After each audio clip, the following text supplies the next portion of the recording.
MLA పెద్ద బాబుకింత చిన్న బాబుకింత దత్తపుత్రునికింత ఆయన సర్దితేనే నాకింత నీకింత అని సాఫీగా జరుగుతాయి.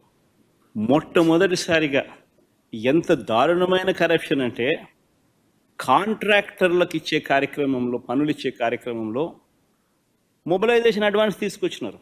ఇంతకుముందు లేదు మొబిలైజేషన్ అడ్వాన్స్ ఇచ్చే కార్యక్రమం. పనులు చేసినప్పుడు, చేసిన తర్వాత బిల్లులు పెడితే ఆ బిల్లులు మాత్రమే డబ్బులు ఇచ్చే పరిస్థితి నుంచి అలా కాదు, నువ్వు పనులు చేయకపోయినా పర్వాలా, నీకు అలాట్మెంట్లోనే 10% మొబిలైజేషన్ అడ్వాన్స్ ఇచ్చేస్తాము, అందులో 8% మాకు తిరిగి ఇచ్చేసేయి, 2% నువ్వు పెట్టుకో అని చెప్పి నీకింత నాకింత అని పంచుకుంటా ఉన్నారు.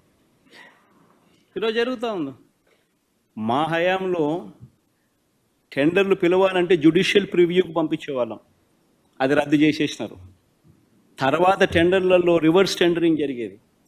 అంటే ఎవరైనా కూడా టెండర్లలో పార్టిసిపేట్ చేసిన తర్వాత L1 వచ్చిన వాళ్ళు ఎవరైతే ఉంటారో L2లు, L3లు, L4లు కూడా మళ్ళీ ఆక్షన్ పద్ధతిలో L1 కన్నా తక్కువ కోట్ చేసి మళ్ళీ పార్టిసిపేట్ చేసే రివర్స్ టెండరింగ్. ఆ ప్రక్రియ తీసేసినాడు.